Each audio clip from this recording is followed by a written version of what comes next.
김건희 여사의 도이치모터스 주가 조작 연루 의혹을 수사 중인 검찰이 김 여사에 대해 불기소 처분을 내렸습니다.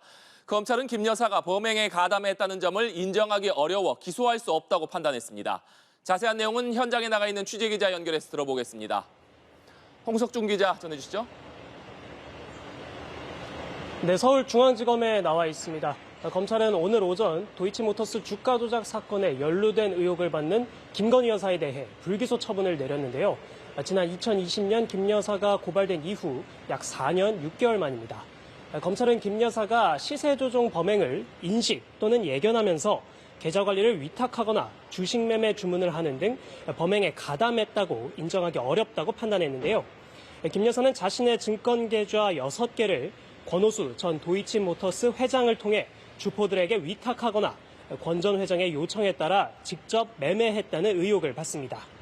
수사팀은 김 여사에 대한 추가 서면 조사와 지난 7월 대면 조사를 실시했고 주범들 간의 녹취를 포함한 물적 증거와 관련 사건 판결 등을 토대로 일체의 다른 고려 없이 증거와 법리에 따라서만 결론에 이르렀다고 밝혔습니다.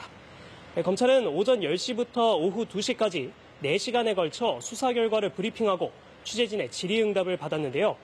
김 여사가 권 전 회장 등이 시세 조종을 한다는 사실을 미필적으로라도 인식했다고 보기 어렵다며 의심스러운 정황은 있었지만 증거가 없었고 오히려 반대 정황 증거가 나오기도 했다고 설명했습니다. 또 김 여사가 권 전 회장을 믿어서 투자해 왔는데 불법을 행한다고 생각하지 못했고 불법 행위를 할 것이라 말했다면 투자하지 않았을 것이란 취지로 진술을 했다고 전했는데요. 검찰은 과거 김 여사의 휴대전화에 대해 압수수색 영장을 청구했지만 기각당했다고도 밝혔습니다. 네, 홍 기자, 쟁점이 됐던 방조 혐의에 대해서도 검찰이 무혐의로 판단했는데 그 부분도 좀 짚어주시죠. 네, 그렇습니다. 지난 9월 도이치 사건 항소심에서 전주 손모 씨가 방조 혐의로 유죄를 받아서 김 여사의 방조 혐의 적용 여부도 쟁점이 됐었는데요. 검찰은 김 여사와 손 씨의 사실관계는 다르다고 밝혔습니다.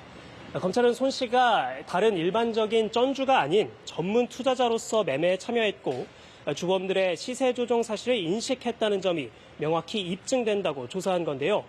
반면 김 여사는 주포들과 직접 연락한 내역 등 객관적 물증이 존재하지 않는다고 봤습니다. 검찰은 또 주포들이 김 여사를 권 전 회장에게 활용된 계좌주 정도로 인식했다고도 설명했습니다. 이 밖에 김 여사의 모친인 최은순 씨 등 다른 계좌주들에 대해서도 불기소 처분이 내려졌는데요. 검찰은 이번 결정이 수사팀 전원의 일치된 의견이라고 강조하기도 했습니다. 한편 고발인인 최강욱 전 더불어민주당 의원은 김 여사 불기소 처분에 불복해 항고하겠다고 밝혔습니다. 지금까지 서울중앙지검에서 연합뉴스TV 홍석준입니다.